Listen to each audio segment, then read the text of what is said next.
All right.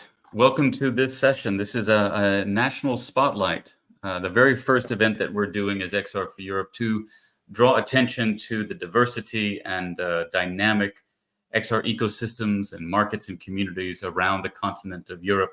This very first event is focusing on Spain, which many of you already know is a very, very active and very interesting and dynamic ecosystem. So we're going to be speaking today with 6 different companies in 2 separate panels, and I'm going to introduce them in just a brief minute. But our partner for this is Immersiva. Immersiva is the Spanish XR Association.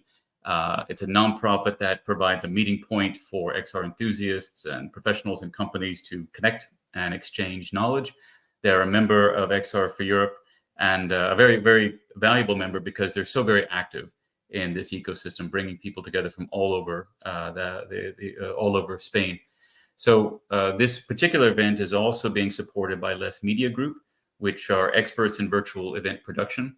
And that's led by Alina Mikaleva, who's right now helping us in the Engage platform. So today's session features 2 separate panels. The first panel is about cultural heritage and applications of XR for cultural heritage education and engagement and conservation. And the second panel is about the convergence of all these different technologies that are increasingly becoming an essential part of XR. Things like AI, for example.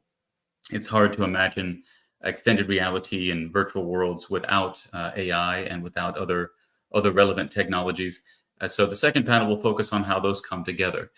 But right now, if you want to, you're watching us either on LinkedIn Live or on YouTube, but you could also be watching this inside of Engage. We have a platform, we have a specific world in there, which we'll be using later in this event for immersive networking. But if you want to go ahead and get started doing that, you can actually watch the live stream for both panels inside of Engage. And that right now, you'll see in just a moment the session ID for that at the top of the screen. So I would like to introduce our very first moderator for the first panel. Her name is Estefany Duran Fonseca. She is a digital product designer for extended reality, and I'm going to bring her to the screen in just a moment. In fact, I'm doing it right now. So now that she's here, I'm going to turn over this first panel about XR for culture and heritage, and she's going to introduce the panelists and lead our discussion for about 45 minutes. We may go a little longer. If you have any comments or questions, you can throw them into the chat. We will see them here, and we'll be able to try to get to them at the end of that session. The same thing for the second panel. So as you see as well on the top of the screen, this panel about culture and heritage is just getting started. The second panel will start at 4 o'clock Central European time.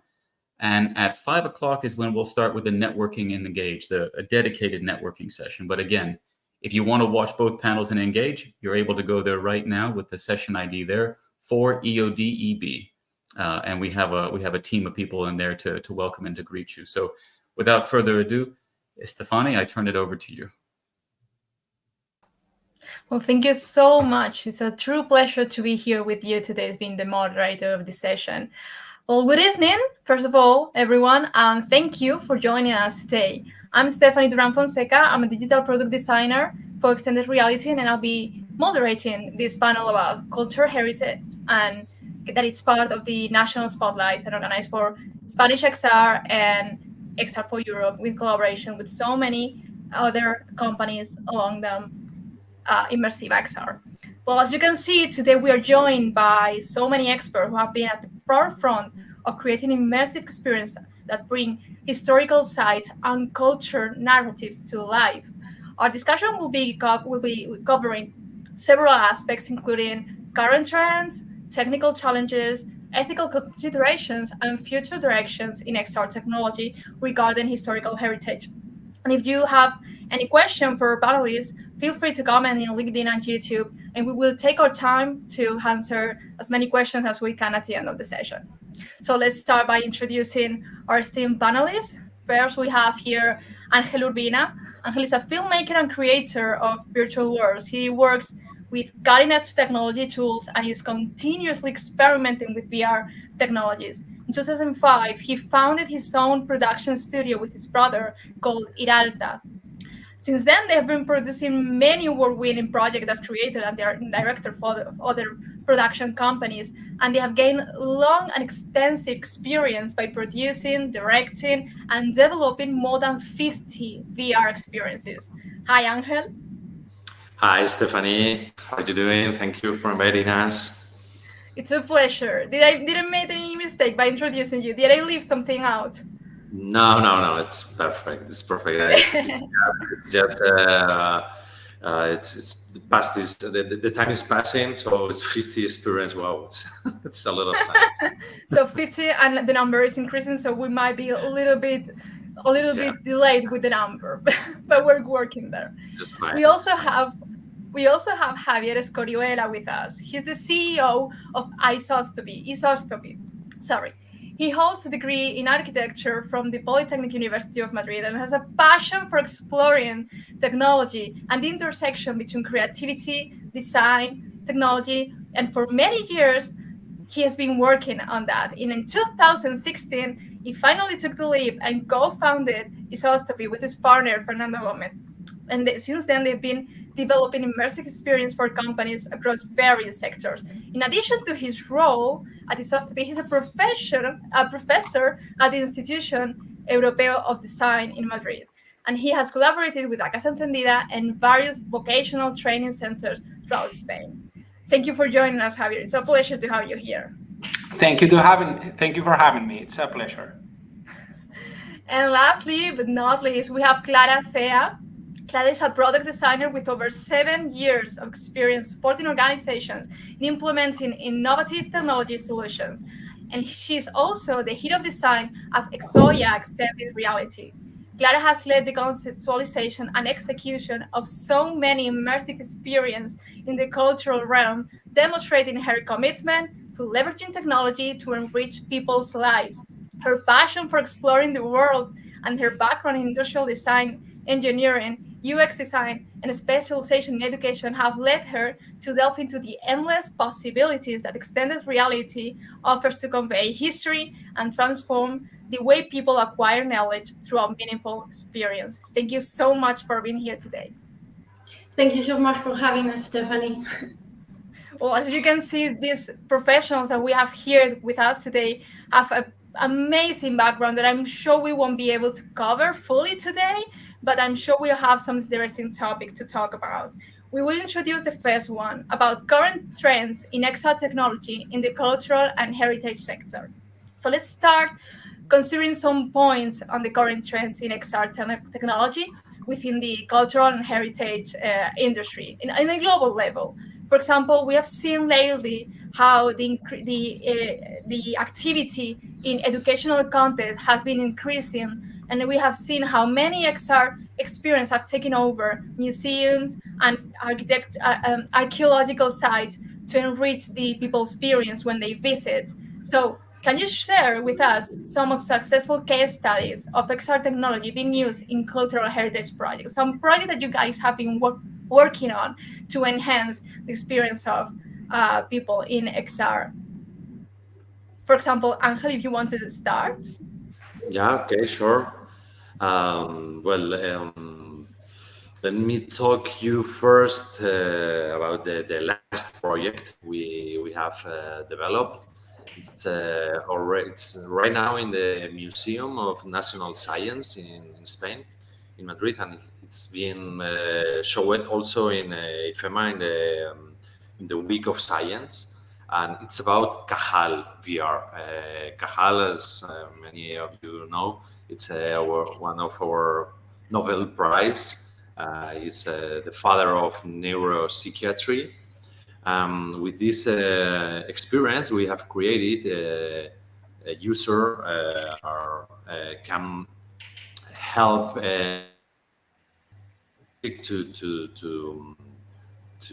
to move between the investigation, answering the questions and collaborating with him in the research work that lead him to discover the functioning of the brain. The script and narrative of the experience is very interesting, with a very simple interactivity that you can help him by touching this little preparation of pieces of brain, helping him to write on the chalk screen the difference of the soma and the neuron parts. As we can see, it's working so good because people it's so happy after experiencing these things in museums, such as this great museum of science in Spain. So we are sure this is one of they are continuing to create more content in these ways, where we can blend the history and beautiful locations that we have photogrammetry, and we use 3D modeling just to create these elements, using artificial intelligence and scanning the sculpture of the own Tajal, so we can experiment, and all the pieces all together works so good. We are very happy with this experience. Brilliant! It sounds so interesting, and it makes me so happy to see that XR can be extended beyond a historical site or a specific location to bring out things like historical figures, which are also part of our cultural heritage. Well, let's move to Javier, for example, or Clara. Which one of you want to share a specific project that they've loved and that they see where cultural heritage has been enhanced? Okay, yes. In my case, a clear project comes to mind. It's a very ambitious project we have going on here for several years at this point, and it's about reconstructing all the lost heritage that Spain had throughout the Pacific. Normally, we know that Spain had a big presence in the American continent, but its presence in Asia, and specifically in the Pacific Islands, is very little is known about that. For example, I'm sure you have heard about the Philippines, but maybe not so much about the island of Guam, which is in the middle of the Pacific. And Spain had over 300 years presence there, and there's a lot that was destroyed especially during the Second World War. So here in the company, we've been working with institutions overseas, such as the University of Guam, and even collaborating with the Cervantes Institute of Manila to reconstruct parts of that heritage. I mean, for example, we have the oldest European city in the Pacific, which is in Agaña, in the island of Guam. Or right now we are starting to reconstruct the historical center of Manila, Intramuros, which was completely destroyed during the Second World War. And we are doing this in the most detailed and rigorous way possible, working with experts. And my business partner and I ourselves are architects specialized in heritage. And we're taking this job very seriously because usually we tend to lean more in the certain video game aesthetic and dynamics, and we want this to be a truly academic work that can be used even by writers, by artists, by designers as a font of inspiration, as a point of reference for further jobs. So it's a very interesting project in which we are using AR, we are using 3D web for exploring some interactive maps. So it's a very complete 360 project that we are very proud of. Brilliant. Congratulations. Clara, do you want to go? Yes, of course. Well, first of all, Angel, Javier, such an interesting project. I've seen the one about Cajal and I loved it. Really, really great project. Well, I would like to present you a project we have been working on with the Museum of Fine Arts here in A Coruña. We've been working with them for 5 years now in the same project. And since the pandemic started, they have a need to bring the museum to those people who cannot visit it in person, like people with functional diversity or those in risk of social exclusion. And so we built for them a solution, an immersive solution, that we virtualize all of the rooms of the museum, and with a guide in a collaborative environment, such as Engage. The monitor can lead all of the visitors throughout the rooms of the museum. Each year, we incorporate an interactive experience, and the one from this year is really, really, really great. We get to virtualize a painting, a 2D painting, and convert it into a 3D room. It's called the Collector's Cabinet, and it tells the story of the origins of the museums. In the past, museums didn't exist, so people would collect different pieces of art and have it at their homes. And so painters would paint as their portfolio these kind of rooms with a lot of different kinds of paints. So their clients could see how they can paint. This painting is from 1630, and we converted it into a place you can step in, and also like create your own collector's cabinet. So the users of this experience have their display different paintings that are exposed in the museum nowadays, and they can put it in a wall and create their own cabinet. Once they are done with their work of art, the experience make a capture of the screen, and their art is displayed in the actual museum, for example. Oh, that's brilliant. Quite hardworking experience you got there, because that interactivity that you mentioned in a public platform is quite cool when it brings people together to create something together and to be able to actually have some sort of agency over the space, right? Yes, and also because the users of this experience are very various. I mean, we have people from 60 years old and over, and people with hands problems, ear problems. So it was a challenge to design it. So every year we get to improve the experience, because we have many, thanks God, we have many user testing dynamics, and it's been great. Really, really great. A great learning for us, and the museum is really happy with the experience, so they keep developing year after year. Oh, that's great. I mean, when the customer is happy, that's always a win for us.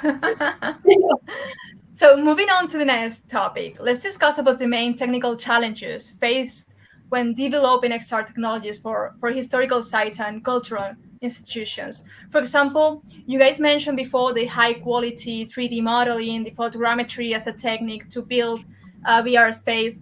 And of course, in some cases, we need to also ensure some sort of accuracy, because we are dealing with, at the end, with historical facts in a way. So in your opinion, and this is an open question for whomever wants to discuss, what is the biggest challenge for VR producers when building a project like this, when you have to keep in mind that you're not just creating a fantasy that people can come in and enjoy, but you're also telling the story of somebody, the story of a country, or the story of a region? Well, in my opinion, it's having a team of experts in virtual archaeology who follow a scientific method to research and breathe life to this reconstruction. It's super important. I think, well, Angel and Javier may agree with me that bringing 3D characters to life is, we would say, a pain in the ass. I've seen people brought to life Ramon y Cajal, and it's amazing to implement such as technologies in those projects. But I don't know if you know about the uncanny valley. You know, this concepting where if you step too forward in the future, people might be scared of the avatars.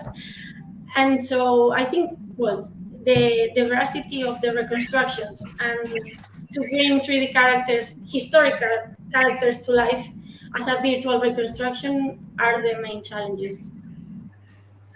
Yeah, I completely agree with what you just said, and also I would add there's two different kind of problems here. One's the related to historical accuracy, and in that sense, what you said is completely right. there's nothing like incorporating specific profiles into the team, people that really know the topic through and through. If it's either historians or any architects or whatever you need to ensure that the rigor is there. But there's also the technical challenge. And being that we are mainly working with mobile platforms or even web platforms, right now that means optimizing. So it's not only that we have to ensure characters look like their real counterparts, it's also that we have to do that without using too many polygons and without using super high quality texture. So that's an added thing that I'm sure for companies like ours, the three of us that have been around for quite a while already, we've seen this technology evolving since the first prototypes and seeing what devices can now put up with. It's amazing, and it makes our lives a little bit easier, that's for sure, because that's one of the biggest challenges, achieving excellency with the current technology. 100% agree. Yeah. Me too. Congrats, Javier y Clara, for your project. I'm 100% agree. Uncanny Valley, in the case of Cajal, we have to create this cooler feeling like a cartoon. So we take out this hyper realism because it's uncanny, it's inquietante. And for us in our projects, the historical accuracy of the places is not very important. For us, it's more important in this project. We have been involved in the cultural heritage. It's more the storytelling and the rhythm of the story. For us, this is the real chase. Downgrade the low poly. Now it's working for this device, but in 2 years we are going to use this one, and we are filming in 4K, then in 16K, but we can't put it in this timeline. For us, this is the most challenging thing, because we are using the biggest quality possible, but then we have to reduce it to put it on the headset of somebody that it's just a cell phone in your head. This is very, very challenging, and for museums and for our clients, our platforms, we have to think that there is no a 2,000 euros headset for everybody. That we are going to use Oculus Quest 2 or 3. It's complicated. It's very challenging. You've brought a very interesting topic right now, which is how do we approach technology that is so out of hands for some people when we are actually trying to connect with them, when we're trying to communicate a legacy in terms of culture. How do we do that, right? And this is my next question. Is it worth to sacrifice accuracy, historical accuracy in this case, in the name of entertainment and communication? In other words, is it more important that it's successful, that it's actually viewed and enjoyed for people, than to be historical accurate? Well, I think that you would agree with me that design is the answer in that part. I mean, you have to bear accuracy with a good experience, and the goal of the experience is to educate, not to have a proper dissemination of our culture without getting people to go to sleep. So I think that even though devices nowadays are still kind of in the past regarding this hyper-realism we are looking for, still they bring enough quality, so it's realistic enough.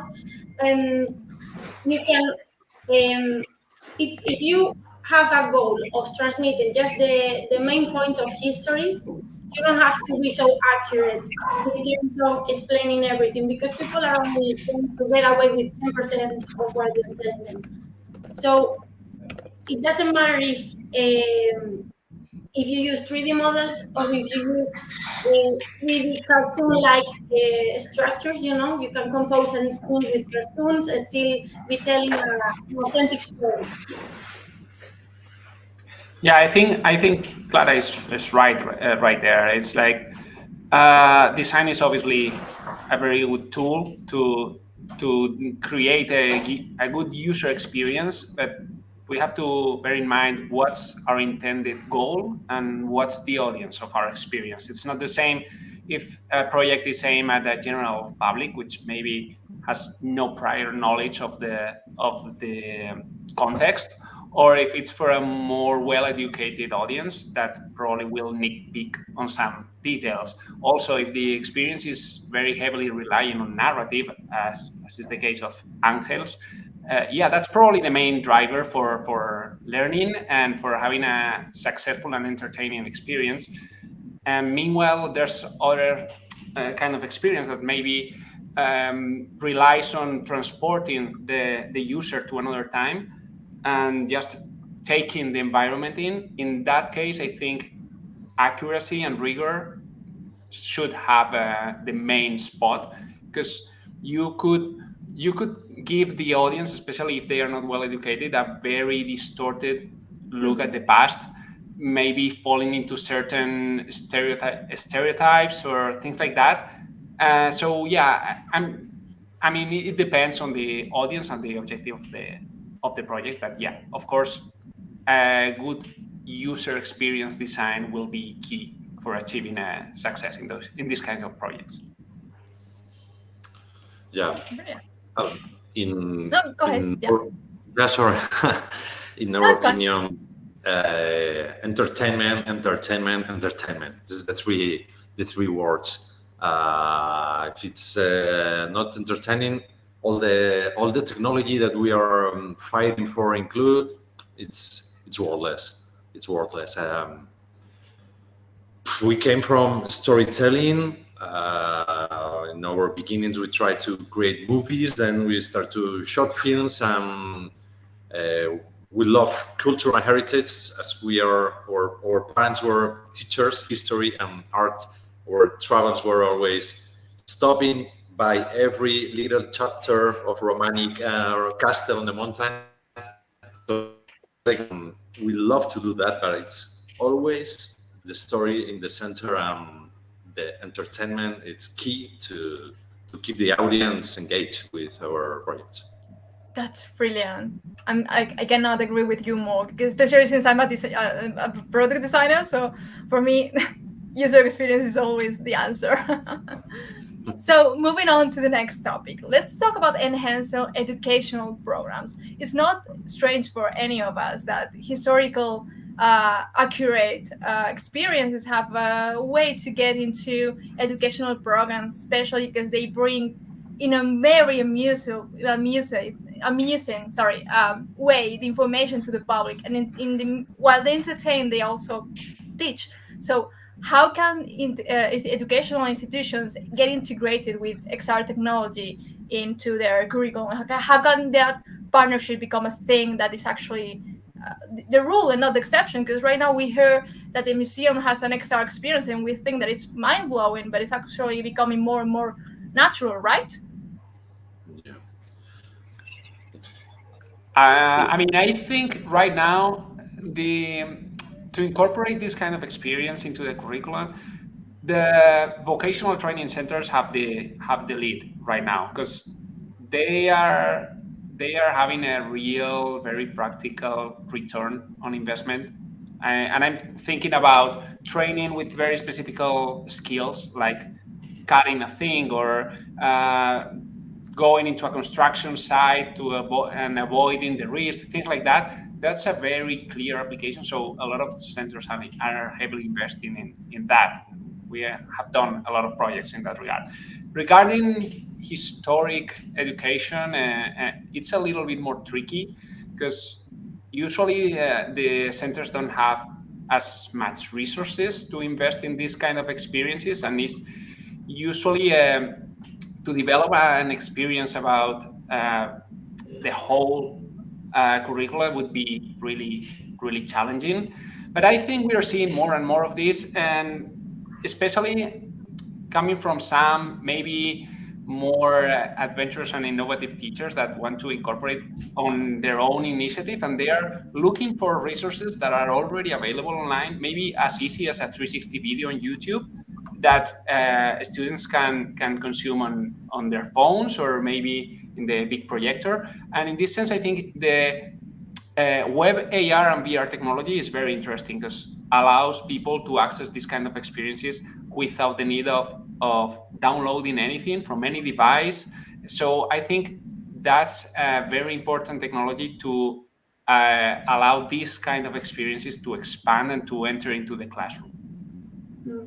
And so, for example, here we've been having a high demand on high schools for training for their teachers in how to use XR in the classroom, because most of the teachers know about this technology, would like to implement it in the classroom, maybe already have the headset, but they don't know what's in it, what's on the headset or how they are used.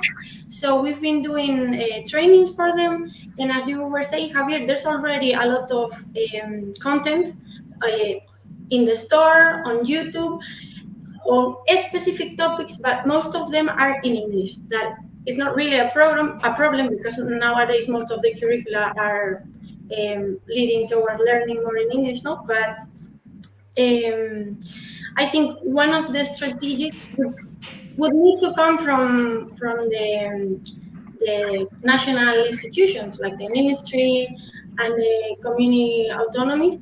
For example, here in Galicia, the health department is implementing, develop a program about preventing substance abuse, in particularly alcohol, through extended reality. In this case, was a VR experience, and they have specific teams going to the schools to do workshops throughout the year. So, as you were saying, Javier, developing these experiences is expensive. But I think nowadays, current teachers with the content that already exists in the store can do things from VR and AR at the same time. If they know they exist and have a little bit of imagination, they can implement them. Even construct build their own with platforms like Onirix, for example. Mm-hmm. Brilliant. Okay, so if you want, we can talk a little bit more further at the end of the session, but I'm curious about something that you mentioned, that some of the effort cannot be made by the public institutions, educational institutions themselves, because they depend on a higher ranked organization, right? Like the ministry or the region that manage that curriculum, educational curricula. But then when in general terms, not just public or private companies, what's the most important element of successful collaboration between cultural institution and technology developers, right? Like how can we find that perfect partner that will be able to be there to grant what we need to actually build a successful XR experience? I don't have the answer. Sorry, Clara. No, go on. Okay, go on. I don't have the answer for this. No, not yet. I hope I will. I was thinking in the other project we created, a co-production with Spanish television about Cervantes VR. It's a short log line. It's an entertainment and educational app that seeks to introduce Cervantes to the public to facilitate the reading of his works through the humor and humanity of his characters. Okay, and we used animation and real actors and 360 content with interactivity between the scenes. Our main idea at the beginning was the Instituto Cervantes that travels around all the world, get the access of adult audiences, because we have this first problem. Young audiences has this problem of what is the age recommended to start using a headset. It's 12, it's 8, it's 13. Well, it's Yeah, changing. absolutely. It depends on any manufacturer. It depends which age is the starting point, right? Yes, and I just want to say one more thing. Javier told in our experience, there is a lot of teachers, college or schools that found our experience, our app, and say, "I want this to show to my." This is the way that we have keeping developing and upgrading Camino de Santiago and Cervantes and many other things because we love people keep watching our projects and they love to use it for teaching, and it's magic when it happens. That's brilliant. It really is. Well, from our experience, I would say that the key points to build a successful partnership with any culture institution is getting them to understand how the development of these projects work, how is of methodology of work, and that methodology is agile. And so we have clear communication with them and mutual understanding, and we are constantly aligned about what the goals are. And sometimes people ask for the moon, and they would be happy with a lamp. And so if you teach them, they normally understand what are the restrictions or the complexity. And if you have a methodology of work that is flexible and you can iterate throughout the project, they would normally end up happy, and that partnership would continue throughout the year. And it doesn't matter, the institution is always that this is really new, and they, as you can say in Spanish, they heard bells and they don't know where they are.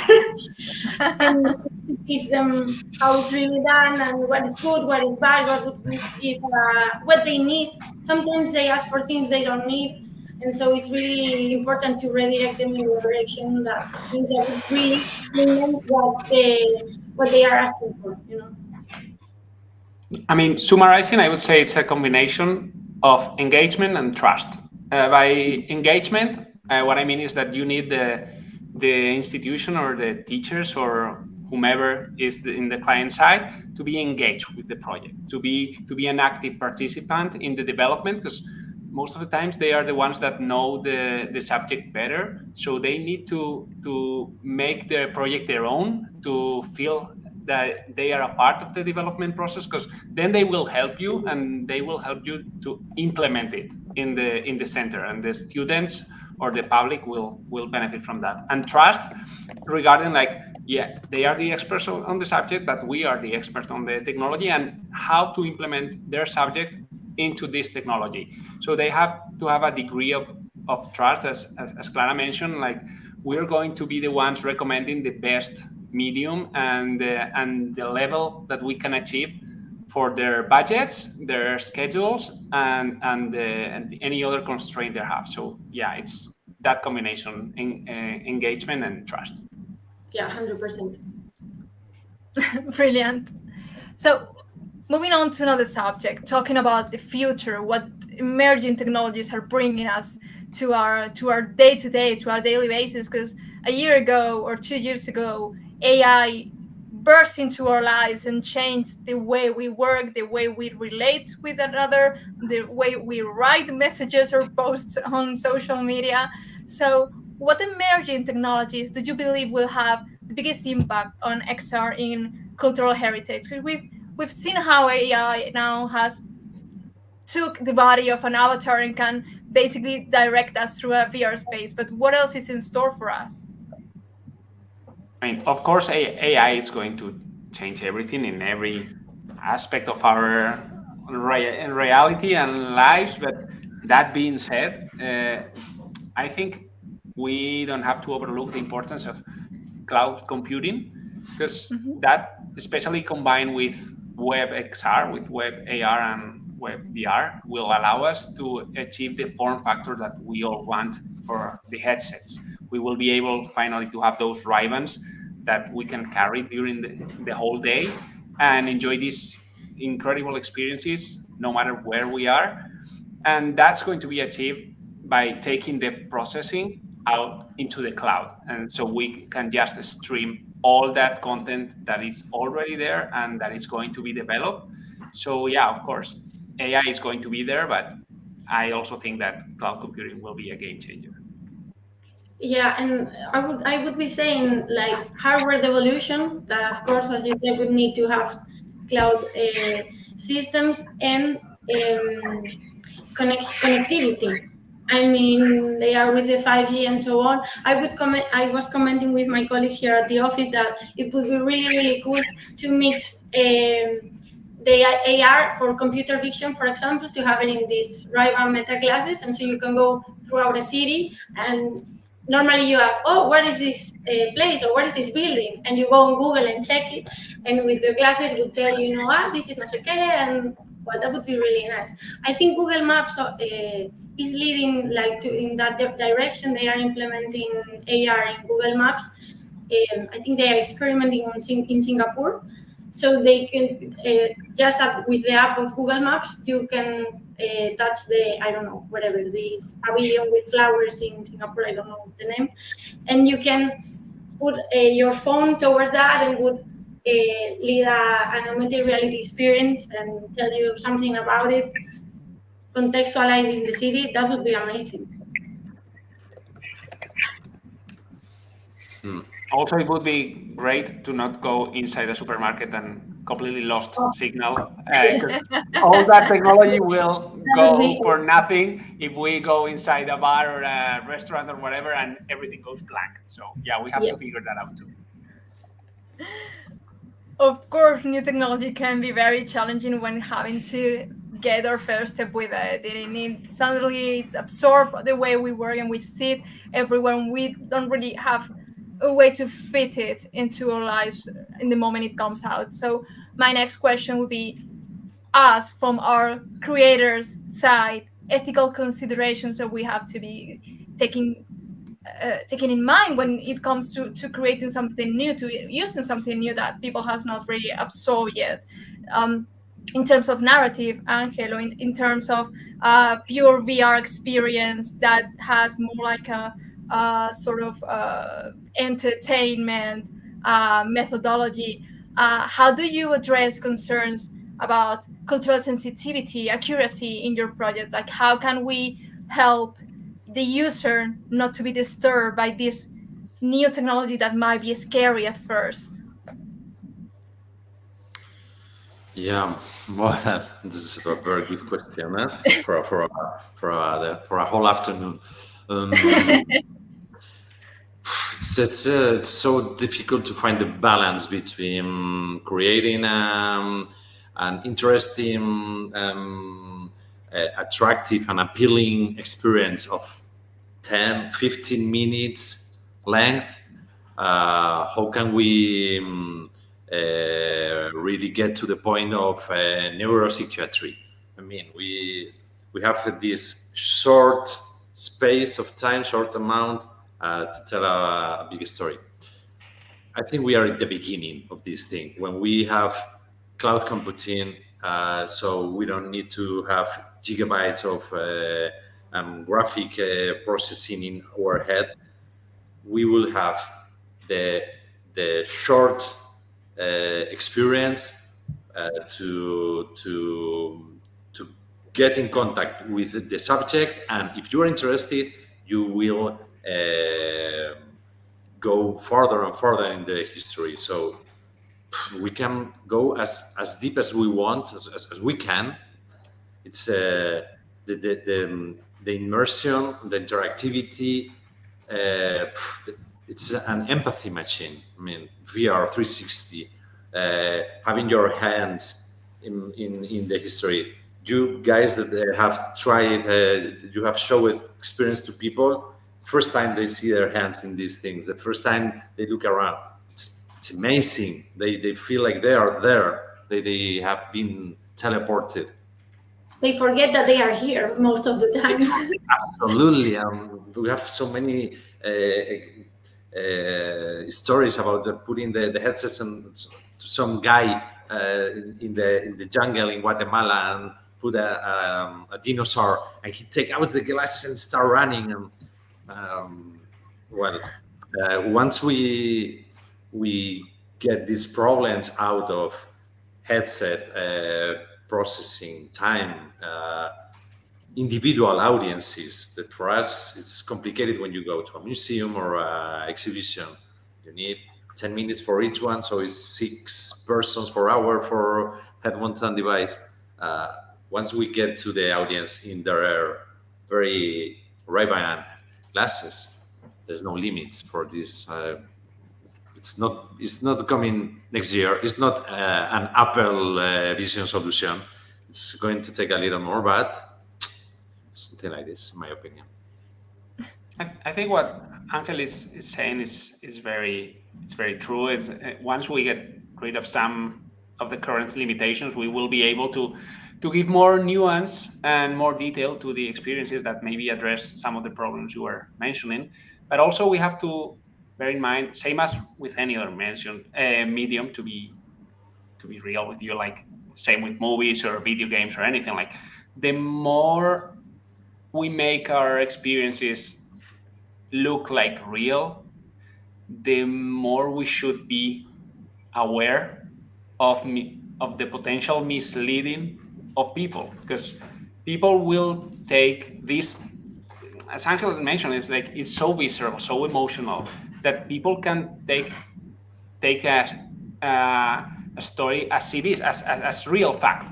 And we have to be aware of that, to be mindful that if we are doing something based on reality, it's not the same as if it's loosely based, or if it's intended as a rigorous, historically accurate reconstruction. And we should communicate that to the user somehow. I don't know exactly, it depends on the experience and the project, but we need to make sure that the audience realizes when we are going out of the real thread of history, so we can be honest about it. And it's okay, we can make super imaginative experiences with some loose tie to historical facts.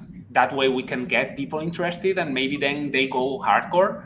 But I think we owe that as developers, and that's part of our responsibility, to make sure if we say something is accurate, we should try to make it accurate, considering the current constraints, of course, the technological constraints and the budget and time and all of that. But yeah, I think we have to have that in mind at least. In terms of experiences that have the reconstruction of archaeological sites, they have something called the scale of historical archaeological evidence, that is basically a color-coded scale that allows the 3D modelers with the virtualization archaeologists to showcase in the 3D model what pieces of the model are for sure real. They know they have evidence on it. What parts of the model are conjunctions, like something they think they are like that, but they are not really sure, and things are made up. And so, for example, in our experiences, we have like while you are watching for example, in augmented reality, you are watching the reconstruction of a castle, and so we have this tab where you tap, and you can see on the model what parts are real and what parts aren't. And I think it's really, really important regarding what Javier and Angel just said about the ethical responsibility we as developers have. It doesn't matter the field, it doesn't matter if it's culture and heritage, it doesn't matter if it's a psychology experience. We need to put on the team experts on the matter. Otherwise, we wouldn't be able to design experiences that are ethical. For example, when developing this experience for Bayona, it was about the arrival of Colón to America. History is written by the winners, but times give voice to the defeated. And for example, when I was growing up, I was taught about the discovery of America. Nowadays, historians have many perspectives on that subject, and most of them think that the discovery of America is not accurate, because we are not regarding the side of the history of the indigenous people of America, for example. And so within the narrative of this experience, we were told to put the arrival to America. And that's not even, you are not telling the whole story, you are telling just your part of the story. So it's very important when we create these narratives to bear that in mind. Yeah, absolutely. Being biased will only put the experience in there. We can create also VR fake news, right? Exactly. Absolutely, we can. But we shouldn't, because we are ethicals, and we have in mind a more strict code that tells us that we shouldn't cheat on our users. So as we're going towards the end of the session, let us just address some of the questions that we have on the chat. You want? So we have a question from Michael Bargruber that says, what are some use cases for VR or AR in cultural heritage that you think should be more common? Like, are there some stories or some kind of heritage that could benefit more than they do from XR projects? Quite a question. For me, as an architect, I will take the topic to my field, of course. So I think people have a really hard time to imagine any archaeological site as it was supposed to be. So for me, it's one of the most obvious use cases. Like, have you been to Rome and wander around the Forum? And yeah, I know there's supposed to be some temples around here, but I cannot see the space. I cannot imagine how living here would have been. And we all kind of know how a Roman temple is, but imagine going to, I don't know, a village deep in Galicia, for example, in the 1st century or whatever. It's like, how did that look? How is that different to Numancia in Soria? I don't know, or to a German tribe settlement deep in Germany. I don't know. So for that, I think it's a very obvious application that I don't see any archaeological site that wouldn't benefit from having an experience like that, be it VR or AR, but yeah, some kind of virtual reconstruction. Completely agree with that. That was my answer, so. We'll take the hint. Angel, do you want to add something to it? We're happy to hear you. Although he did a pretty good resume. Yeah, one idea it's very interesting for us. In one of our last projects, it's based in a fable called The Bear, the Tiger, and the Dragon. It's based on a fable. It's rooted between fiction and personal growth. We have seen in many festivals many pitchings of projects about mindfulness and VR and this thing. We really believe that storytelling, but also having the feedback of the user by eye tracking and blood pressure measuring can give us a real feeling of how the user is having our experience and the interactivity between these two things. It's wow, it's something very, very interesting. Absolutely, it is. Well, thank you so much for joining me here today. It's been a true pleasure. Javier, Angel, Clara, thank you so much. So thank you also to our public, to the people who have been listening to us and sharing their question with us. It's clear for us that technology, that XR technology, holds an immense potential to revolutionize how we experience and preserve cultural heritage. And as we move forward, it is also crucial to continue these kind of discussions, these kind of forums where we actually share ideas, because fostering innovation with respecting and preserving the authenticity of our cultural narratives, it's been a true pleasure. Thank you so much for joining us today. Thank you for having us. Thank you too. Thank you. Bye.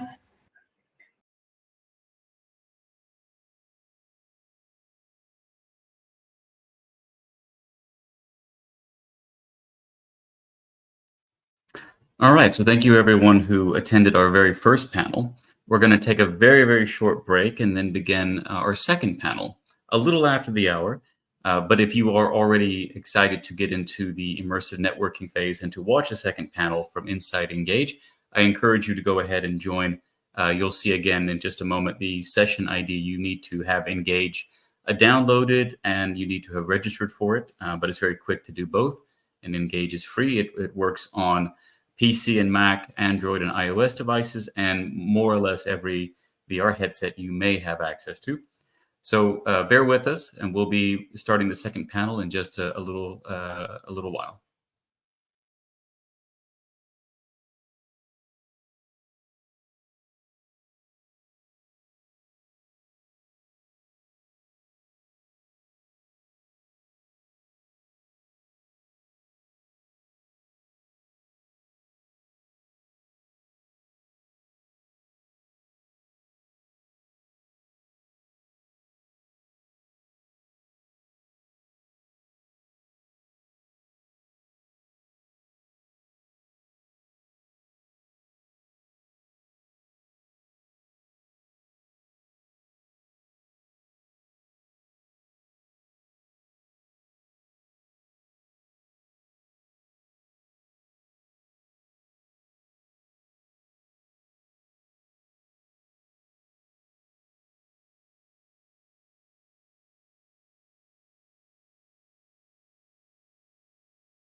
And for those who'd like to see a little bit of what the Engage space looks like, where we'll have the immersive networking after the second panel, we're showing you just a view of inside this rooftop terrace that we've set up with some models and some images and some promotional and demo videos. This is where you'll be able to meet the speakers of the panel in a little bit, just after the second panel finishes at 5 o'clock Central European time.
All right, and welcome back. We are about to start our second panel today. This is the very first national spotlight on XR that XR for Europe is hosting. It's the first in a series of events highlighting the diversity and the dynamicism of XR communities and markets across the European continent. Our very first one is, if you've already been with us for the last hour, you know it already. But if you're just joining us now, it's about Spain and the Spanish XR ecosystem. Very, very dynamic, very, very active, and it's much larger than people think. So it's with great pleasure that we organize this first spotlight on the Spanish XR ecosystem, and we do that with one of our member organizations, Immersiva, which is the Spanish XR Association. It's a nonprofit that brings together enthusiasts and researchers and companies and professionals together to connect, to share knowledge, to exchange it, and to improve each other's work. So they conduct training activities, they do meetups, they engage in research. In fact, they are very soon to publish a research document about the Spanish XR industry. And we're very proud to support them with a little bit of our own research about the rest of Europe to provide us some comparative data. So look out for their upcoming research. This particular event is it's a multi-platform event. We're doing this, of course, on LinkedIn Live and YouTube if you're watching us right now. But you could be watching us inside of Engage, where we have a virtual environment set up. Engage is a European XR platform that has been around for many years. And we're utilizing it thanks to the Less Media Group, particularly Alina Mikaleva, who is our partner for this event. And she's a virtual events expert producer. She's done some of the most successful and the most diverse virtual meetups for companies, for festivals, all types. So if you want to join right now, you can do so in the Engage platform. You'll see in just a moment the session ID. You'll need to download and to register for Engage, but it's very quick to download for PC, Mac, every VR headset, and Android and iOS devices, and it's free to register. So just once you do that, see the session ID code at the top of right-hand side of the top of the screen in just a moment when we bring up that slide again, and you'll be able to meet the speakers after the second panel ends. So we just finished the first panel, which was about cultural heritage applications. And we heard from 3 different companies about their experiences, what excites them, what they're working on, and what the challenges are. But this second panel is actually going to be about a really trending topic, which is the convergence of all these different technologies into XR. XR used to be VR and MR and maybe one day some mixed reality. But increasingly, XR is becoming the place where all these other technologies come together and we actually engage with them. So the moderator for this panel has quite a challenging job to kind of bring these different topics, these different technology subjects together. But she's very qualified to do so. So she's Helena Ortiz Gil. She's an entrepreneur and a speaker about XR. She's a co-founder of Techer Team and Visual Med. So I'm very happy to bring her on stage. She'll be introducing the panelists in just a moment and guiding us through the next hour-long panel. At the end of that panel is when we will dedicate the immersive networking session in Engage. And we hope that many of you who are watching us outside of Engage will join us for networking and further discussion inside of Engage. So without further ado, I'd like to bring up Helena and invite Helena to introduce again herself, maybe the topic a little bit, and the panelists as well. So thank you very much. Okay. Thank you very much, Michael. And yes, indeed, it's a challenge. Hello to all the audience from LinkedIn Live, from YouTube, and those in the Engage virtual space. Today, I'm proud to moderate this roundtable about converging technologies with Paul, Jordi, and Jose. So I will first quickly introduce them. Then we'll proceed to the conversation, and finally we'll have some minutes at the end to share with some questions with the audience. So let's introduce our guests. Today we have Jose Auton. He's an industrial engineer with an international background, and he has a great passion for immersive technologies. He's the founder of Rewoox, an Andalusian company focused on developing immersive solutions. Then we also have Jordi Conejero. He has an eclectic and interesting educational background that led him to co-found Union Avatars in 2020, where currently he is the CMO. His previous working experience in communication and sponsorship has led him to Union Avatars, where people can manage their digital different identities and their digital representations. And finally, Paul Gailey, he's with us, and he's the founder of Everywoah, an augmented reality company specialized in social AI, that's publishing filters and many more things that he will explain in Facebook, Instagram, Snapchat, TikTok. And Paul's professional career has evolved from traditional media planning and early commerce in the 90s, and also from the 90s, Paul, to the latest techniques for social engagement campaigns, to also provide a different digital representation of people and brands. So it's a pleasure for me to be with all of you. Welcome. And please, if the audience has some questions, please write them down in the chat, and we'll spend the last few minutes asking the speakers. So with no further delay, I would like to start with our panelists with an initial overview of the current state of XR in Spain. What's our situation, challenges? What's your opinion from your professional point of view? Where are the XR in Spain? Who would like to start? Paul, for instance, would you like to start with your opinion? Okay. Thank you, Helena, and thank you, XR, for the opportunity to talk. So, Everywoah has been operating in the, should we say, the social media augmented reality lens filter space for some 7 years. And what we found is that in the last few years, at least, there's been an explosion of different channels within XR, different specialities. We sort of specialize in a subset of XR, but there is just so many more opportunities, and there's so much more attention deficit that's happening amongst brand managers. There's a lot of competing interests, not just from XR but from AI as well now. So I think what we're finding is that there is there is an awful lot that's going on, even within our industry and outside it. So it's the ever greater battle for attention for the user and for the projects. Great opportunities. We are getting attention. Jose, what's your point of view on this general overview? Well, Spain is a country historically with great creativity. And in my opinion, this contribute to born a lot of extended reality companies in our country. So many sectors are interested in use, maybe in 1, 2, 3 years, this technology.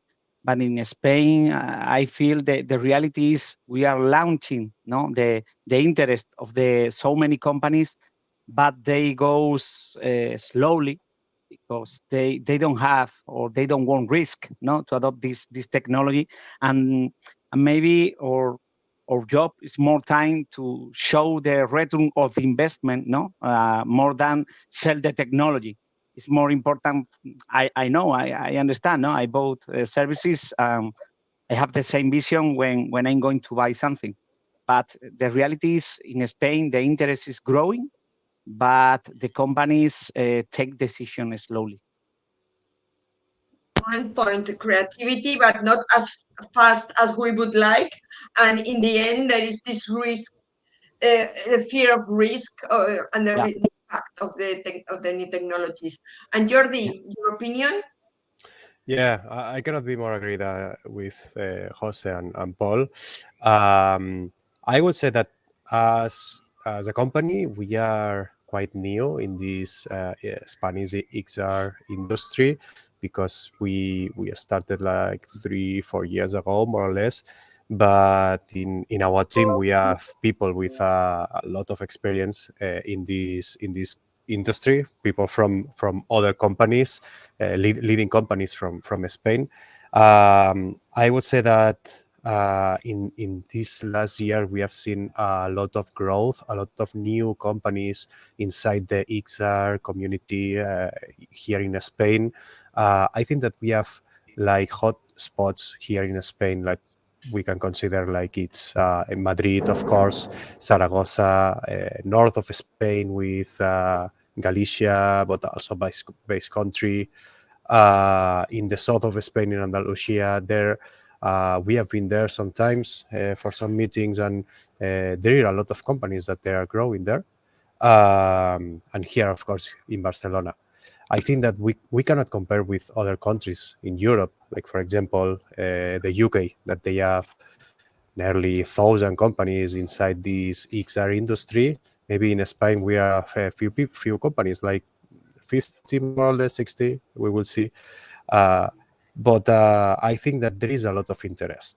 There is new companies that they are growing, and the best thing is that we have seen like major companies here in Spain that they are investing in these companies to generate this experience, this XR experience, and most of them, they are not going to other countries to find other companies to develop this experience.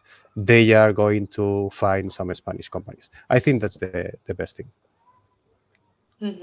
Yeah, I appreciate and I agree with you that there is a growing interest and a growing XR community, still different from other countries, but I think we are getting our space. And you named some different communities, autonomous communities or areas in Spain, and we'll go deeper in that topic, not only Madrid and Barcelona. But for the title of this roundtable, Converging Technologies, I would like you to explain us from your point of view, what are these technologies you are currently using in your companies, the targets, and please, I know this could be a very broad area, but focus on what your companies, Everywoah, Rewoox, and Union Avatar are focusing in. What's the target you are addressing these converging technologies for? Paul, for instance? Well, I mean, for us, it's about extending social reach to fans and non-fans. And we primarily use the three authoring platforms from Meta, which is Meta Spark AR, which was called AR Studio initially. It was actually a purchased product from just taken under the nose of Snap at the time. We use Snap, which has their studio software, and TikTok, which has Effect House. So we specialize in those three tools to create lenses and filters and publish them on the social channels. And increasingly, we use other authoring tools to assist in the creation of the assets. And in the last couple of years, more so, we've been using AI tools to help us with ideation or with certain processes which used to take a long time, now can be done a lot quicker. So that's the sort of technology that we're principally in. And I think the areas that we tend to target most with these filters or lenses tend to be those social brands that have a strong affinity. So we're talking sports, music, anything where there is particularly strong fan affinity, and increasingly now fashion and try-on, where there's lots of new developments that allow more faithful reproduction of textiles and textures on surfaces, so you can do virtual try-on. That's the area that's having a lot of growth in what we do. Great. And Jose, what about Rewoox? Rewoox is very focused in training sector, in the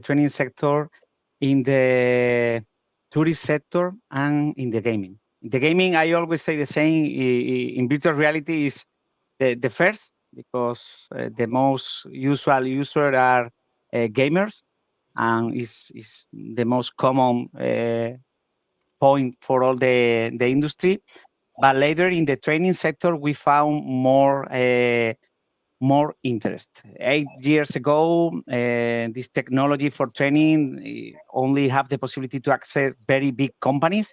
The price was the problem ever, and the solution inside the company was the second problem. They need a computer, the glasses must connect with wire.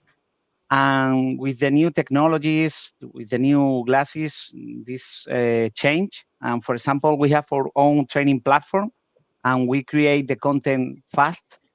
So many, for example, 2 or 3 years ago, for a training, like we need 6 or 8 months. Now we need 1 or 2 months to create the content, and the price less to help to us to sell, no? And in the tourists, of course, Spain is for the tourists is one of the most important sector, and so many hotels and brands is calling to us to know, what can you do for this sector to help us to increase the sales, or as I say ever, to increase the experience, the user experience, create something different. The clients are very interested in that. For example, towns that don't have tourists because are not so older or they don't have monuments. You can create a digital monuments, a digital experience for them, for the tourists, and create something different to call to the people to go to your town. No. Very interesting. I fully agree what you have said. Accessibility is key to democratize these XR technologies. And regarding tourism, we'll go deeper into that area because in Spain, obviously, it's very important. And to create this digital tourism that enhances the physical experience, I also think is crucial. And Jordi, what about you? How do you share the technology and what are you focused and what's your target in Union Avatars? Yeah, I would say that from the beginning, our target was more the professional sector, and especially those developers or those companies that they were developing virtual experiences for the clients or their users, especially for events, for internal meetings. That was the first target that we were approaching. But we also saw a very high increase of other targets, especially from the Gen Z and the Alpha generation target. We have many schools from all over the world that they are using our platform to create their digital identity. So I think that the product or the service that we are offering, it's for all ages, for all generations. Because we saw at the beginning we were working more with professional sectors, but now we are working also with younger generations, and we are working with creators of 3D fashion. We are working inside the gaming industry also, and yeah, we are working with creators of different content. Our solution they are using for sharing the content created with their avatars in many platforms, not only in the XR platforms, in virtual walls, metaverse, but they are also using for social media channels, sharing their avatar with their followers. Great. I mean, Jose and Jordi, you both mentioned like they start like gaming as a pilot, as a starting testing area, and then evolve into industry. I think that's very important. It's like in cars, Formula One. It's like the testing area, and then it goes to general driving. How do you see this evolution from gaming into industry? Jose and Jordi? Do you think it's a logical way? It's the way it is? I think it's logical because we are curiously people. I think all the people that work in this industry has interest, is a person that like to read, to know, to go to something new, to the new frontiers, and the people is changing. It's like in the marketing. The people is boring to see videos, or in the training to read documents and enter in a meeting, a boring meeting for 30 minutes to listen about the risk of in a job. Using the gaming sector to translate to other sectors is natural because we grow. You play in video games, the generation change, and for us it's something usual. Jordi? Yeah, I would say that in our case, it was a little bit different because we started more in the professional sector, and now we are also offering tools for that gaming creators of these different video games. And it's also related with the type of avatar that we are offering. We started with a realistic avatar from a selfie, to offer to all of that platforms, all of that companies, avatar that they can be, the person can be recognizable in all of these virtual walls, because that was something that they were asking for, because the different tools for avatar generation that was in the market back in the days, it wasn't like realistic avatar, and it wasn't a simple to use platform or avatar maker. Like you take a selfie and in less than a minute you have your own representation to share with the different people in that virtual wall or metaverse. So we started more in that professional sector, and then we are going to offer this tool, but with a different style. We are customizing this style to a more cartoonish style that it's I think it's better for, or it's something that the users are also looking for inside all of this gaming industry. Paul, do you have this gaming background in your company, in your industry? How do you see it?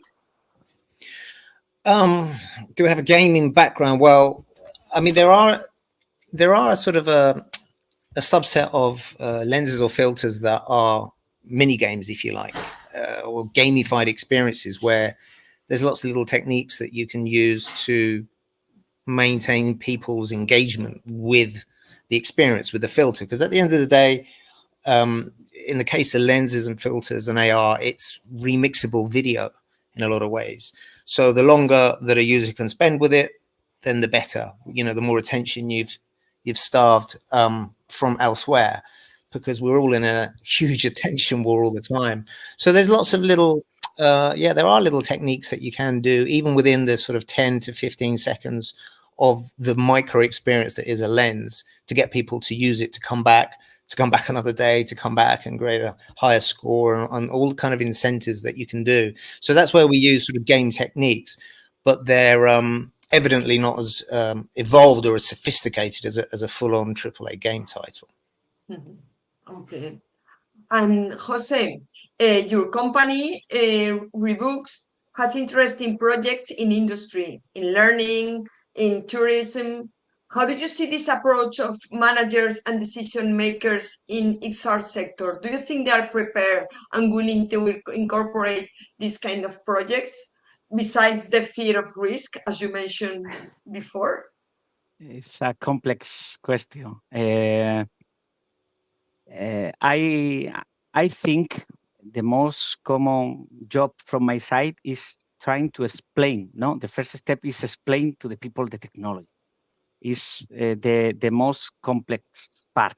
Sell the idea or sell the product is the last part. Is trying to open their brain, because the people don't know the technology or don't know how we can do with the technology.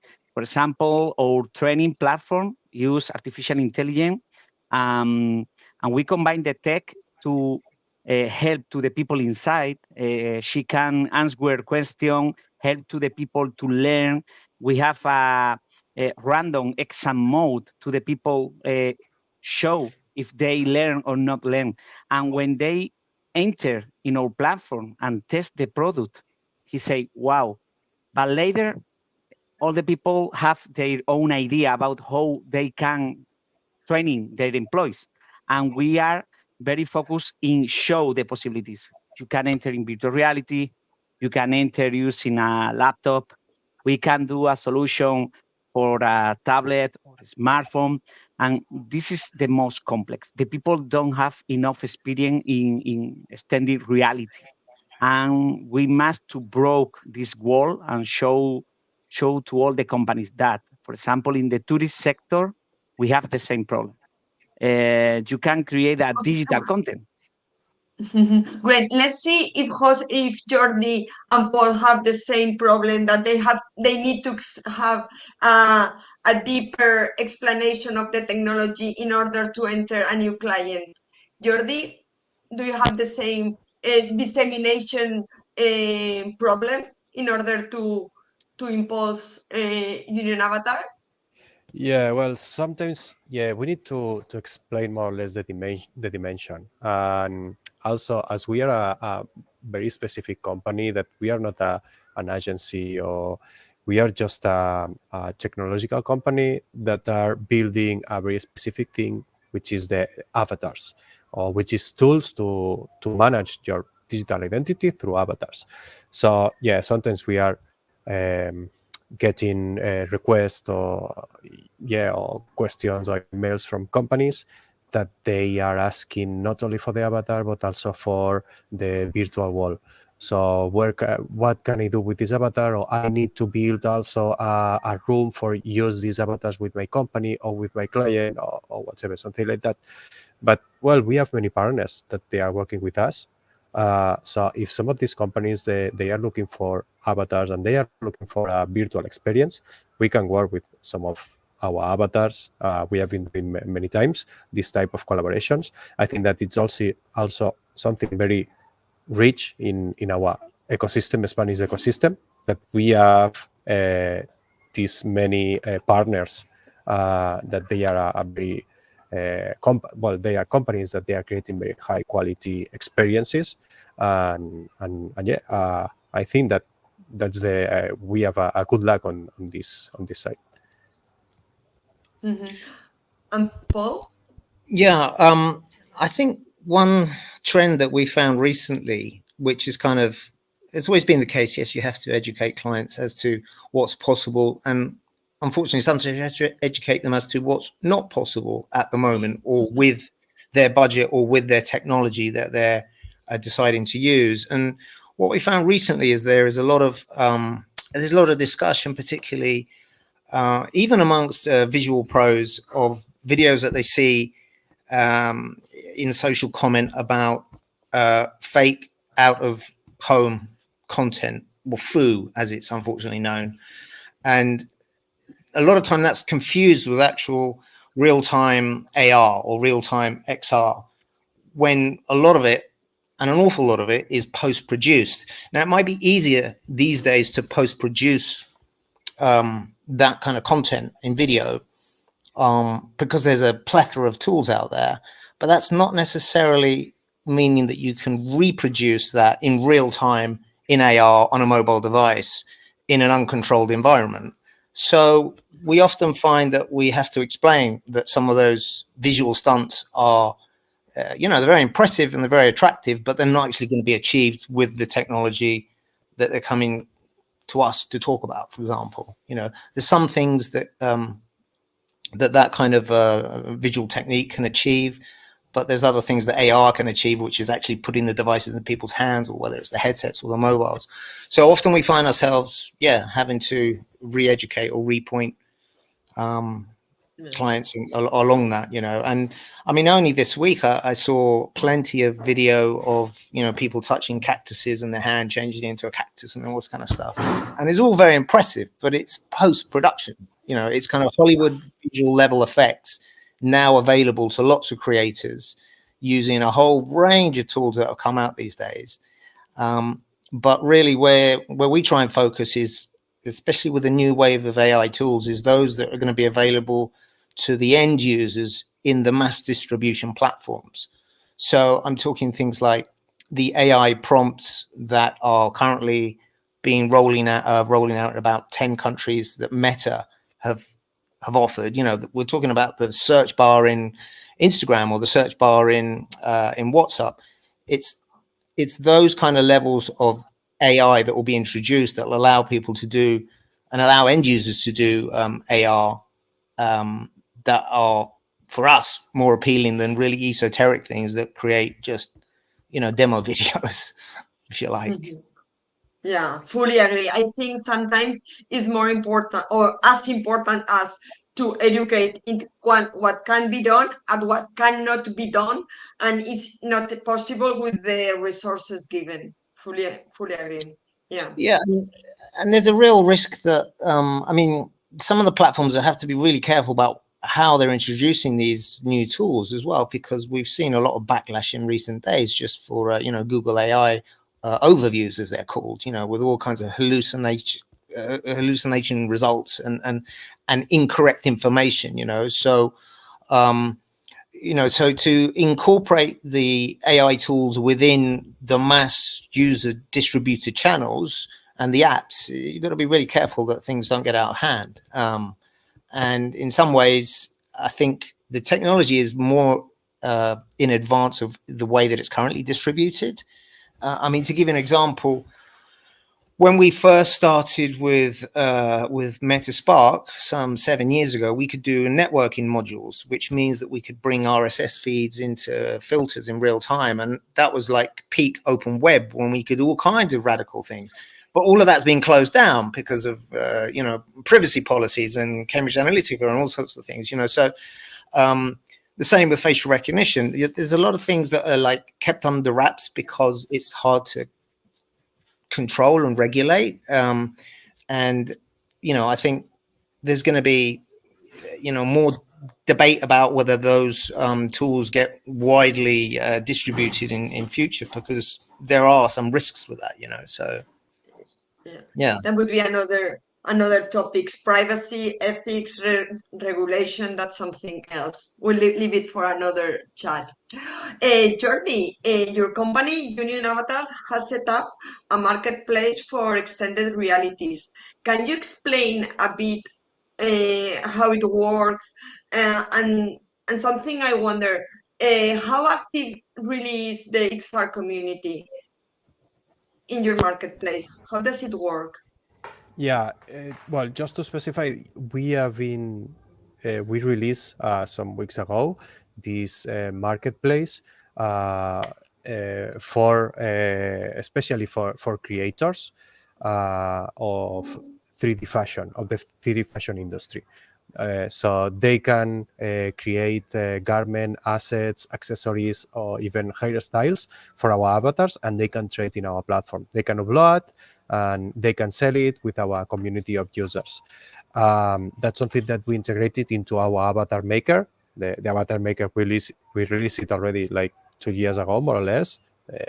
I think this summer it will be the 3rd year. And now we included this option of trading with different assets, and we are going to add like more features. For now, we have some different brands that they are sharing this collection with our users.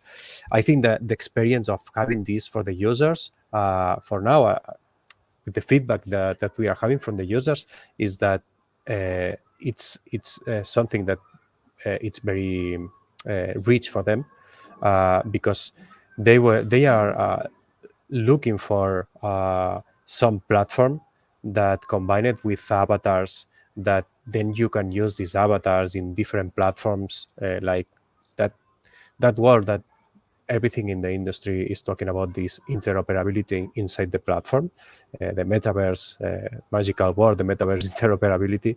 I think that it's something that, we are working very hard for that. We are far from offering a fully interoperability in all the platforms, but we are working for that, and this is one of the key factors of our marketplace, is blending these two different worlds, the fashion world or the creation assets walls with the digital identity. So the users can create their avatar, then they can customize this avatar, and then they can use it in that different platforms. They can express themselves through these avatars, and for now we are very happy with this release that we did in the last weeks, and I also encourage to all of the creators that they are watching this stream, if they want to start sharing their creations in our marketplace, just join our platform. Yeah, great. You will keep us informed how it develops, and you mentioned interoperability. Definitely, that's one of the keywords to evolve and evolution all these technologies. And regarding Paul, your company, which has an incredible portfolio, including some big brands, national and international, what are the challenges you face when contacting these big companies regarding XR in particular? How do they see the approach? How do these companies see the XR sector? Any tips for the audience? Well, I guess, we've never looked at the sort of geography as being a limiting factor in a lot of ways. If you can relate to the company that you're approaching, and you can understand the culture, then you can often succeed. In our case, the fact that we're in Spain doesn't limit our reach in any way. We've worked across all continents, and I think some of the recent work that we've done is testament to the fact that a lot of the time it's been in the right place at the right time. I mean, for example, just the example that we did for the newspaper, the Daily Star in the UK, which ran the story that became a meme in UK politics around the Prime Minister that was Liz Truss for 49 days, I think. Well, we knocked up a project and approached them on a Friday morning, and within that evening, they had it on their social media, and they had tens of thousands of people using it. And they didn't care where we were from or where we, were based, so long as we could deliver in time. And so a lot of the time, there's no limit in terms of the geography where you are. It's about, relating to the company and to the pitch that you're making. Yeah, fully agree. But regarding to this geographic issue, I mean, and speaking even from my own experience, I'm from Valencia, and when you go abroad, people say, "Where you are from, Madrid or Barcelona?" It looks like there are only two XR areas in Spain. But for instance, Jose, you are from Seville. How do you see the XR landscape outside Madrid and Barcelona, which obviously they are important? But how do you see it? Regarding that, I fully agree with Paul that you have to be in the right place at the right time with the right team. Yeah, I always think if you create a technological company, if you grow in Madrid or Barcelona, I'm not going to say more easy, because the people maybe say that is grown, but in Andalusia it's complicated. We have examples of international companies in Andalusia in that grow using virtual reality or augmented realities. We have examples, very good examples, but in my opinion, is more complicated, because in Madrid they have more activity and have more companies. It's normal, and with activity they have more meetings, physical meetings. For example, so many times I connect online. I can't go only for 1 hour and come back. No, it's complicated to do relationships if we compare with Barcelona or. For example, the Mobile World Congress, no, you must to fight with that. And when you open your company, you must to say, okay, you take the decision and you must continue with the same. Okay, Paul, do you agree with it? Well, I mean, obviously there are advantages of being in the ecosystems, whether it's in Madrid or Barcelona. I think, once you establish relationships, you don't necessarily need to be local, but it's great for the early years, as was in the case of us. There's a massive amount of companies and activities and accelerators and all kinds of events and networking events, which perhaps somewhat have reduced since COVID. At least in our case, we're now fully remote, whereas before we were office-based. And I think that's kind of accepted practice as well amongst a lot of communication agencies and clients. It's no longer an issue in that respect. So I think it's about, having a certain amount of agility, depending where you're pitching to, really. We maintain client contacts in Spain and Europe, and yeah, I mean, obviously there are advantages as well when you can all be in the same space, in the same physical space at a time, and so hybrid working is a reality these days as well. So yeah, I think there's also a proof of the diversity in Spain, that there are many different areas. And Jordi, in Union Avatars, you have a challenge, since you just mentioned that you have direct contact with with creators, which is not always easy. How is your relationship in general with creators, and can you give any advice to the audience on how to manage the relationship with those content creators? Because I guess you are in their side because you provide visibility to them. But how do you manage this relationship with content creators? And Yeah, also if they are a geographical diversity, which I think it would be yes. totally. Yeah, totally. Yeah, it's a big challenge, especially the building this community, because if you are having a marketplace, that's the first thing you need is to grow your community, like having a as bigger as possible community. For now, we have started with a small community of creators, but behind this small community of creators, we have in our avatar maker, we have more than 80,000 registered users. So we are not starting from zero. All of that creators that they are creating these assets and they are selling in our page, they are backed by all of these registered users that we have day by day. We are generating around between 800, 1,000 new weekly registered users. So that's the good thing. But now we are very focused on creating this community of users. As you said, geographically it's very diverse, because most of the users that we have, they are come from US. And then I would say the second country is from different countries from Europe. Spain, I would say, is the fourth, the fifth country, more or less. And then we have also a strong community that is growing, especially in Asia, in Japan, South Korea, all of those countries. And what we are offering to all of these creators, visibility.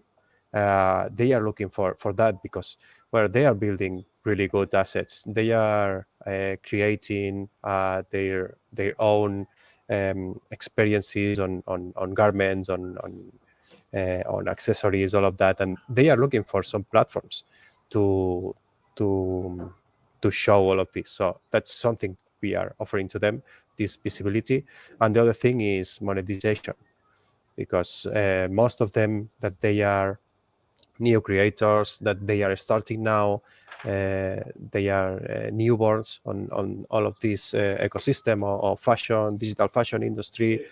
They are investing a lot of time, they are learning a lot of, but they want also to have their place in this industry, and they want also to, of course, earn money, because they are investing a lot of hours on that. So that's the second thing that we are offering to them. And also the third thing, and I think it's very important, is to create this community of users where each other can support or can help each other. More or less like here in Spain with Immersiva, that they are connecting all the companies here in Spain to help each other, to know each other. As you were saying before, Jose, that it's hard to build a XR company in the south of Spain if you compare with Barcelona or Madrid. But yeah, there are some good things, bad things. But I think that good thing that is doing this Immersiva association is to connect all of these companies here. I think that they are doing a very great work here. Can I ask you, Jordi, where do all your users congregate? Do you have them all on a Discord channel or something, or do you have your own branded community where they all congregate?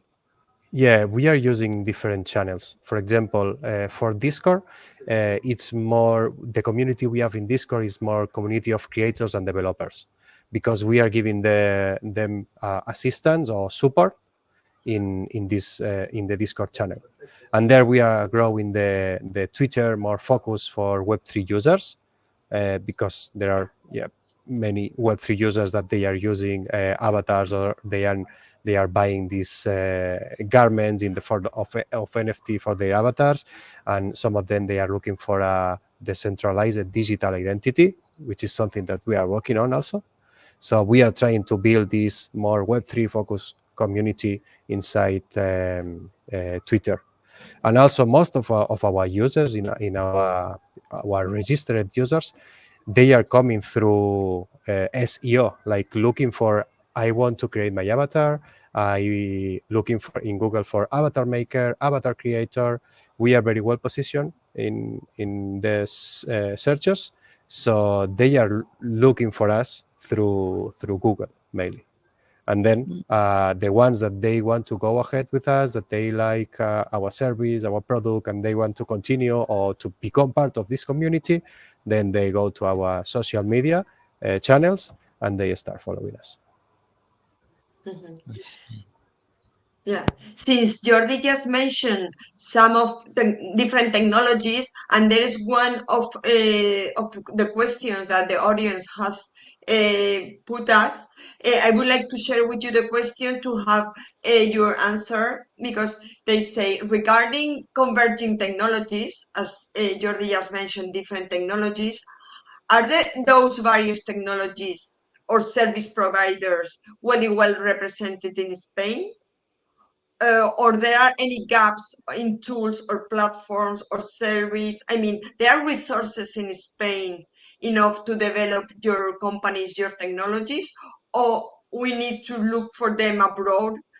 And if we need to look for them abroad, where in Europe, outside Europe, what's the reality of looking for tech resources in your companies?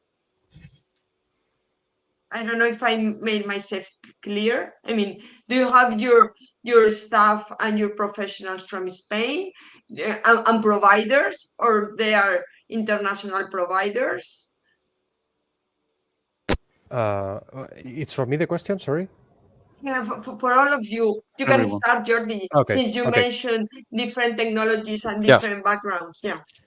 Yeah, I would say in our case, all the team that we have the office in Barcelona. All the team are here in Barcelona, but not all the team are from Spain. So we have people from other countries, but all of them are living here in Barcelona.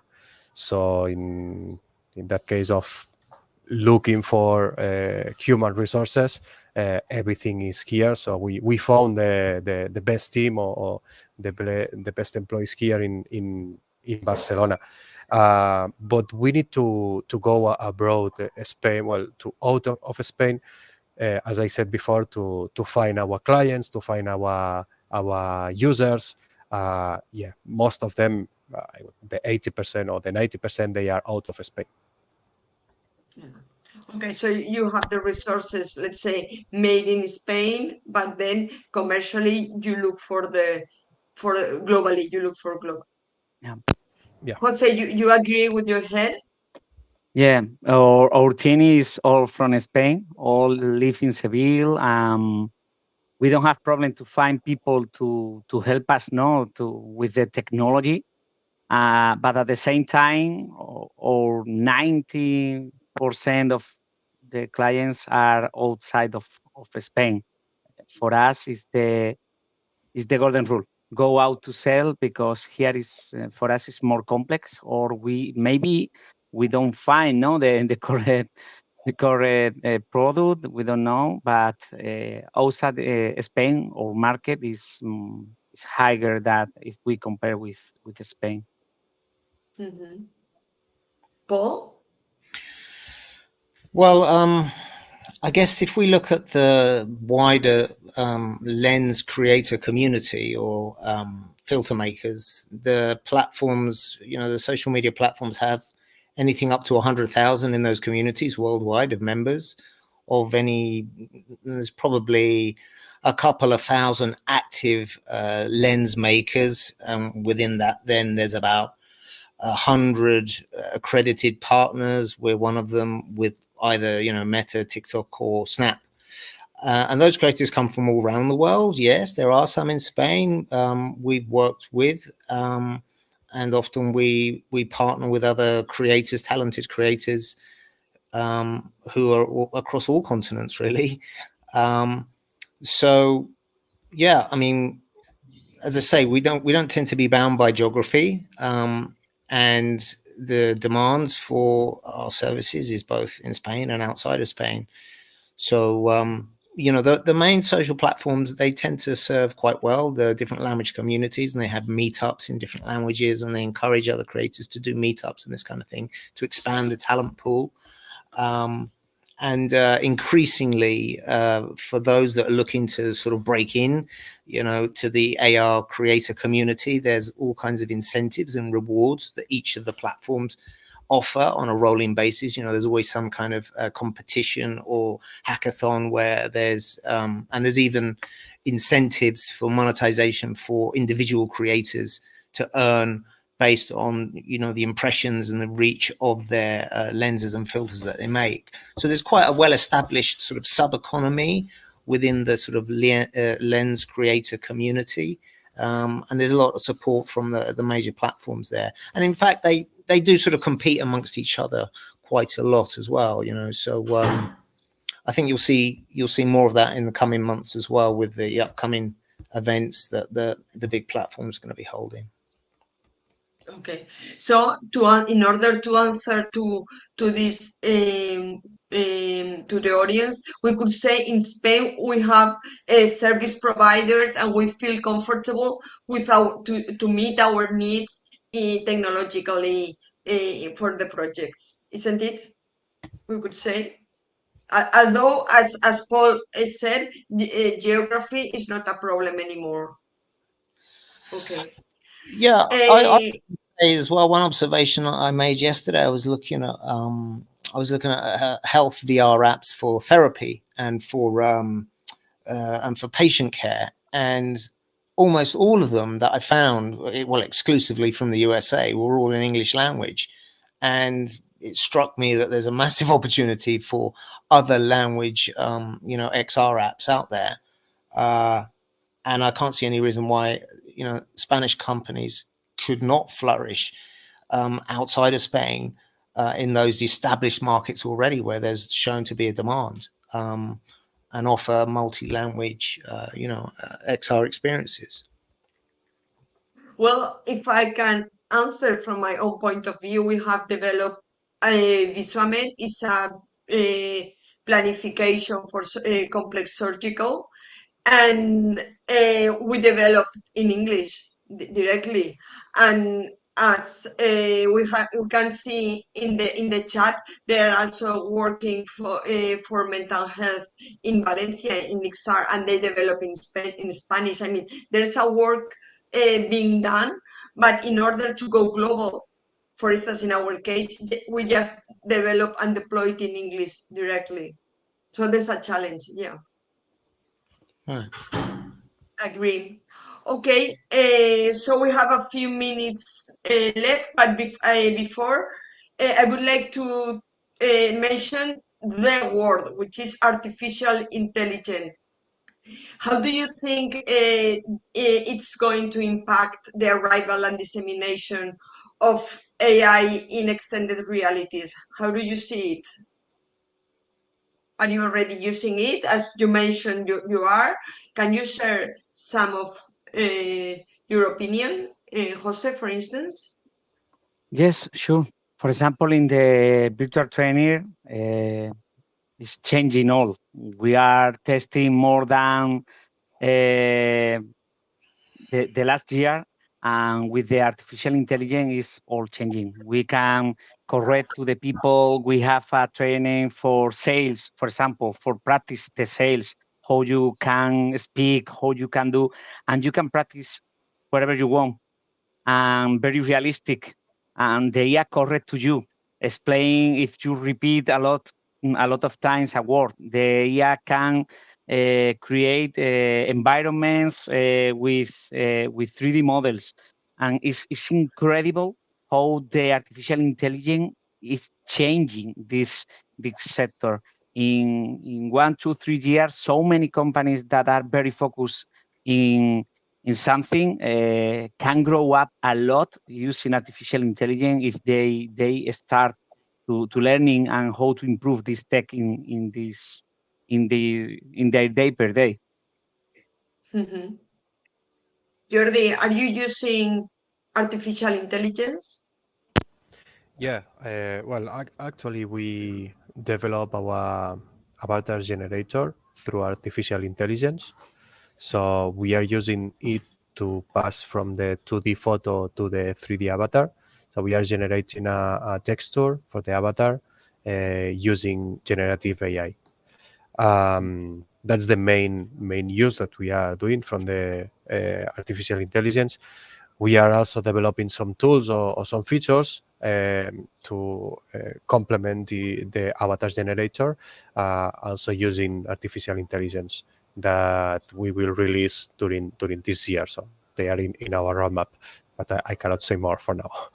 Okay. And well, also we are also using, of course, like every company, I think nowadays in the world, that they are using artificial intelligence to accelerate process of content creation, for example. So yeah, it's a very important tool for us in our day by day. Mhm. And Paul, your Yeah, thoughts on? we're using generative AI and AI to assist in idea creation and acceleration of production processes, but it's not a substitute for for critical thought and often for creativity as well, because it's only as good as what you put into it in a lot of ways. So I think it's great, it's another tool, but it's not gonna I don't believe it's going to replace the craft of digital content. I still think there'll be a value in it. I mean, after all, when light bulbs were invented, they didn't do away with the candle industry, so we'll still be here.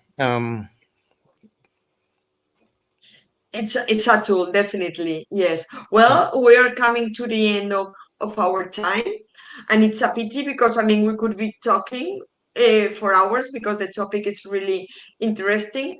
But just to end up, and we will leave the questions to engage so we can do some networking there. But before we leave, I would like our guests to highlight their focus in like a Twitter sentence, 1 minute for each of you. Jordi, we can start, for instance, with you. What would be your minute, golden minute, to focus on your perspective on XR and converging technologies? Okay, yeah, I would say that the digital identity it's something very important for now for us, but it will be something that it will takes a lot of importance in the future. So I would suggest to everybody to start creating their digital identity, to start growing their digital identity, and well, one of the ways to start doing that is visiting our webpage, internetavatars.com, and start creating their first avatar. Great. Jose? For me, maybe the extended reality are going to change the way that we play, we travel, and how we enjoy in different channels. For me, this will be very disruptive. In the future, the people have or will be more connected with this technology like now with the smartphone. Paul? Well, I kind of come from the background of, I guess it was only some 10 years ago when I was working on Google Glass projects, which were much derided at the time, whereas nowadays, Ray-Ban Meta glasses are looked at as being quite cool. And that's only one generation of what's to come. So I think more and more we'll be using cameras and voice and mixing with world AR objects all the time. And I think that's a really exciting future. So, less input by typing and more by what we see and what we can imagine and what we can imagine on top of what we already see in our augmented reality, in a true sense. So, but nonetheless, I'd say, keep a critical thought on what you see, on what's generated online as well, because what you see and what you read is not necessarily always the truth. So critical thought is ever more critical. Yeah. Well, I mean, I would like to join all your three thoughts. Fully agree that it's what we see plus what we imagine. The future that XR or whatever you name it, spatial computing, metaverse or whatever, is going to change how we learn, how we travel, how we live. And we actually will need this digital identity that Jordi mentioned, without missing the critical thought, which I think we really need it in order to implement and develop these technologies. Well, time's out. I would like to thank you all, the speakers. Thank you very much for your inputs, and for the audience in LinkedIn Live, in YouTube, and of course in the Engage virtual world. It has been very interesting and motivating to see this Spanish XR reality ecosystem, which we have achieved a lot, but there is a long road still ahead. Of course, thank you to XR for Europe and Immersiva to create this kind of events to disseminate our job and our challenges. And as we say in Tecker team, virtual is real, future is now. I think we are doing our job, work in progress. And of course, to all the audience, if you want to talk with the speakers and all the questions that were unattended, we can move to Engage a virtual platform for networking and chatting. You need to download the application, as Michael said. And thank you very much. And we meet in Engage. I don't know, Michael, if you want to add something else, but anyway, I would like to thank you for your attendance and interest. Yeah. Thank you, Helena. That was it was a great talk. It was the second great talk that we had today. So on behalf of XR for Europe, I want to thank all of our speakers. I want to thank you, Helena, and Estefany from the first panel, as well as Lorena and Vicky from Immersiva for helping to bring all of you to us, and thus helping us bring all of you to everyone else. I also want to very much thank Alina Mikaleva of Less Media Group for helping put together the Engage portion of the event, which is live. So for those who want to see our video stream in the Engage platform, I encourage everyone to jump in there now, and hope to see you there. So thank you again once again for everyone who watched us live.